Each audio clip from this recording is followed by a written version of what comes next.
Hello students, welcome back to my channel Shipra classes. कैसे हैं आप सब लोग?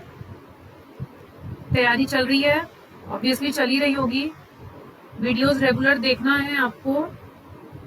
हमने जो है लास्ट ईयर के क्वेश्चंस डिस्कस किए हैं, काफ़ी सारी वीडियोस कवर कर चुके हैं, तो आप जाइए और उनको कवर अप कीजिए, क्योंकि मैथ्स में आप जितना ज़्यादा प्रैक्टिस करेंगे, मैथ्स की ही वीडियोस में आप लोगों के लिए क्यों ला रही हूँ, ताकि मैथ्स आप डेली प्रैक्टिस करते रहें, मैथ्स आपके टच में रहे। आपको पता है कि हम 2023 का पेपर डिस्कस कर रहे हैं, जिसके ओनली 5 क्वेश्चंस रिमेनिंग है। 25 क्वेश्चंस हम डिस्कस कर चुके हैं। आज जो हम डिस्कस करने वाले हैं वो है क्वेश्चन नंबर 26। तो चलिए स्टार्ट करते हैं अपना क्वेश्चन नंबर 26। हमारे पास 5 क्वेश्चंस बचे हैं। 5 क्वेश्चंस जो है हम आज की वीडियो में कवर कर लेंगे। क्वेश्चन नंबर 26 में है कि क्यूबॉइड की वर्टिसेस क्या होती हैं। वर्टिसेस मींस जैसे हम एक क्यूबॉइड बना लें, सपोज हमने इस तरीके से कोई क्यूबॉइड बना लिया,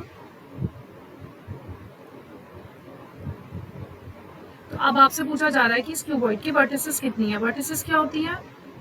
इनको वर्टिसेस कहते हैं, जो शीट्स होते हैं इनके 1 2 3 4 5 6 7 8। तो कितनी वर्टिसेस हुई? 8। तो आपका आंसर क्या हो जाएगा? 8। तो B is your correct answer. Next question, question number 27। The mean of 16 numbers is 8। Mean दे रखा है आपको, मीन ऑफ 16 numbers is 8.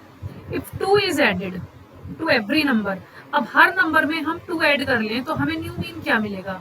तो आंसर क्या हो जाएगा? हम जब किसी नंबर में जो नंबर ऐड करते हैं उतना ही मीन भी बढ़ जाता है।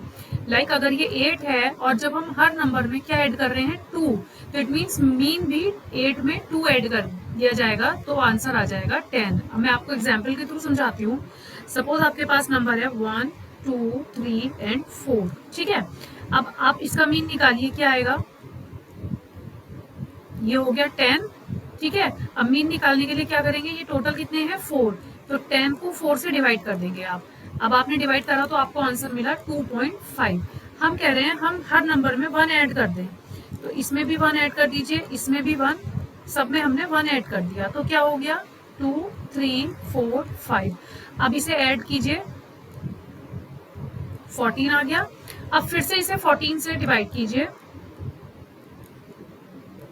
तो आंसर आया 3.5। इट मीन्स जब आपने नंबर्स में 1 ऐड करा, हर नंबर में 1 को ऐड करा, तब आपके पास टोटल आया 14। और जिसे जब आपने टोटल नंबर से, टोटल नंबर्स तो 4 है यहाँ भी और यहाँ भी, तो इट मीन्स जब हमने उसके टोटल नंबर से उसको डिवाइड किया तो हमें मीन भी कितना मिला? एक नंबर ज्यादा। पहले 2.5 था, फिर मिला 3.5। तो मैंने आपको एग्जाम्पल के थ्रू भी समझा दिया है और लॉजिकली भी आपको एग्जाम्पल करने की कोई जरूरत नहीं है। मैंने आपको बताया कि अगर किसी भी का मीन दे रखा है कि कुछ नंबर्स का, और कहा जा रहा है उन नंबर्स में हम कुछ ऐड या सब्ट्रैक्ट कर दें, तो उसका मीन भी उतना ही ऐड या सब्ट्रैक्ट हो जाएगा। अगर यहाँ पे होता कि हम हर नंबर में से 2 माइनस कर दें, तो न्यू मीन क्या होगा? तो न्यू मीन 6 हो जाता, हम उसमें से 2 माइनस कर देते। अब इसमें कहा है कि हर नंबर में हमें 2 ऐड करना है, तो न्यू मीन क्या हो जाएगा? 8 + 2 इट मीन्स 10। तो आंसर आप हो जाएगा आपका डी, ठीक है। कुछ बच्चे क्या करेंगे, हो सकता है सेम लिख आए कि मे बी कि सेम ही रहेगा, तो वो 8 को भी लिख कर आ सकते हैं, लेकिन अगर आपको इसके पीछे का लॉजिक पता होगा कैसे इसको सॉल्व करना है, तो आप आंसर सही ही करेंगे। तो आंसर क्या हुआ आपका? D, 10 is your final answer. Question number 28।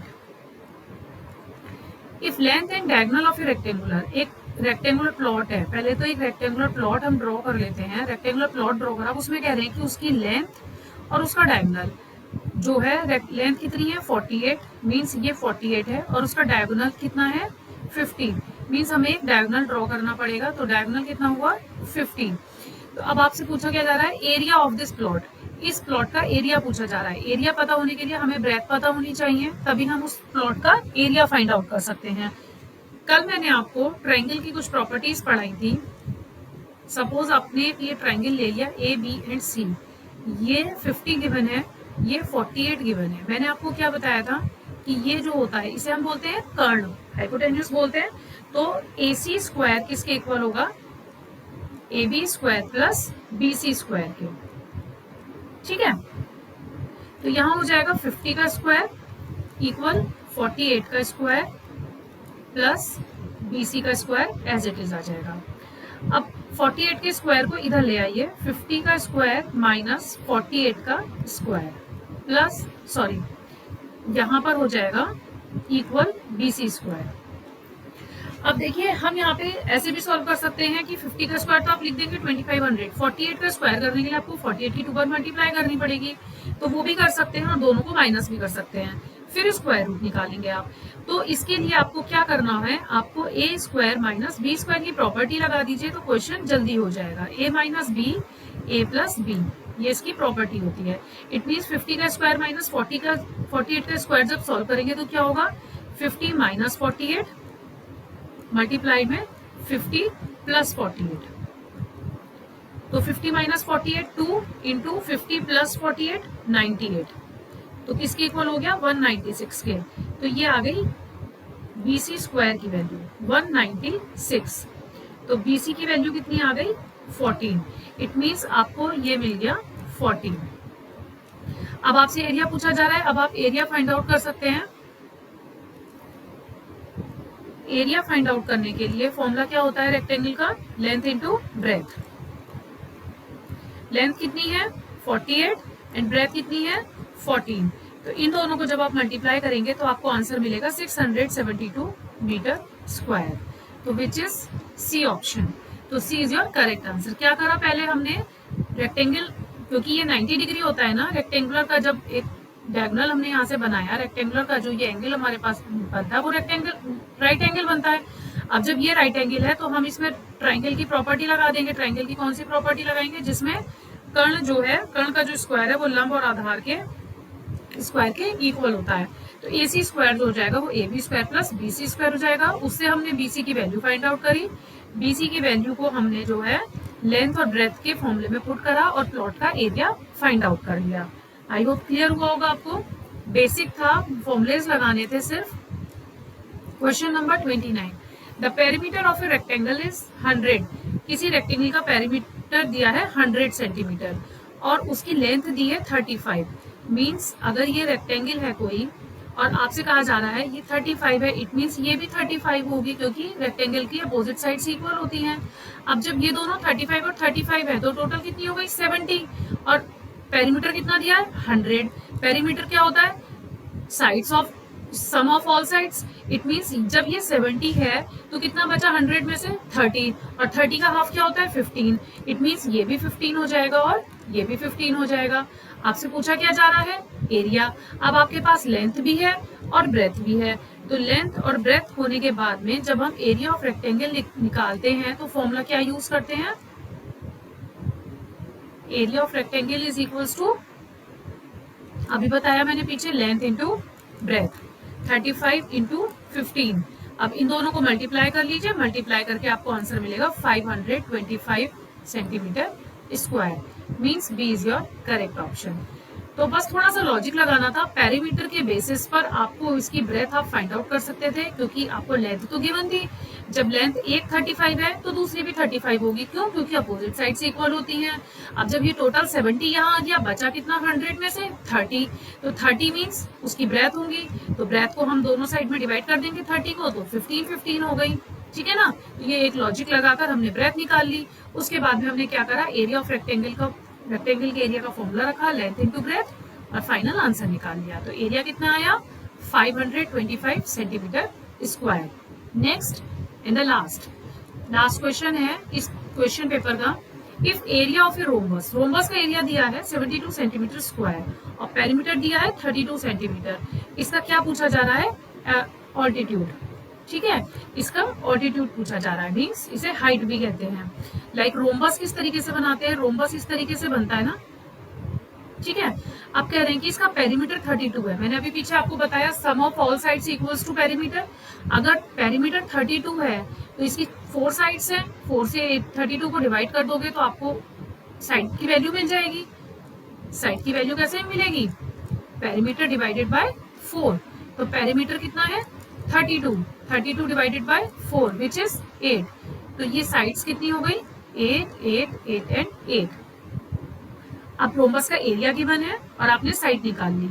अब ऑल्टीट्यूड कैसे निकालेंगे, ऑल्टीट्यूड कह लीजिए या फिर हाइट कह लीजिए, ठीक है। तो हाइट निकालने के लिए फॉर्मूला होगा आपका एरिया डिवाइडेड बाय जो इसका बेस है, जो हमने बेस या साइड आपने जो निकाली है उसको आप लिख लीजिए बेस, ठीक है।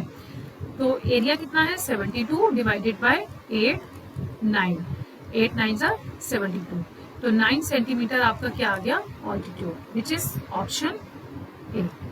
दैट्स ऑल, कंप्लीट आपका क्वेश्चन पेपर 2023 का भी। तो आपको मैंने 3 साल के क्वेश्चन पेपर डिस्कस कर लिए हैं, सीडीपी के भी और मैथ्स के भी। अब हम जो आगे करने वाले हैं वो है पेपर 2, यूटेट का पेपर 2 डिस्कस करेंगे, सीडीपी और मैथ्स। तब हम आगे कुछ और सोचेंगे, इंग्लिश, हिंदी और ईवीएस पे हम बाद में जाएंगे। पहले हम मैथ्स और सीडीपी डिस्कस करेंगे पेपर 2 के। कुछ स्टूडेंट्स को जो प्रॉब्लम आती है वो आती है अनसीन पैसेज को सॉल्व करने की। तो अनसीन पैसेज को कैसे सॉल्व करना है वो भी मैं आप लोगों के साथ डिस्कस करूंगी, एक वीडियो में उसकी भी आप लोगों के लिए लेकर आऊंगी। तो इसलिए वीडियोस को कंटिन्यूअस देखते रहिए, शिप्रा क्लासेस को सब्सक्राइब करके रखिए, जो भी वीडियोस आपके पास आए बेल आइकन को दबाइए ताकि जो भी वीडियो मैं अपलोड करूं वो आपके पास पहुंचे, आपके पास नोटिफिकेशन पहुंचे, ताकि आप उसको टाइमली देख पाए।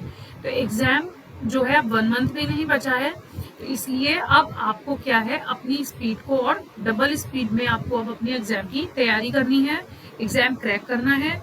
पेपर 1 के स्टूडेंट्स जो हैं 3 साल का सीडीपी का क्वेश्चन पेपर देखिए, 3 साल का मैथ्स का पेपर देखिए, आपको आइडिया लग जाएगा किस तरीके के क्वेश्चंस पूछे जाते हैं। अब जो हम डिस्कस करेंगे अपनी नेक्स्ट वीडियोस में वो हम डिस्कस करेंगे UTET paper 2 CDP and maths.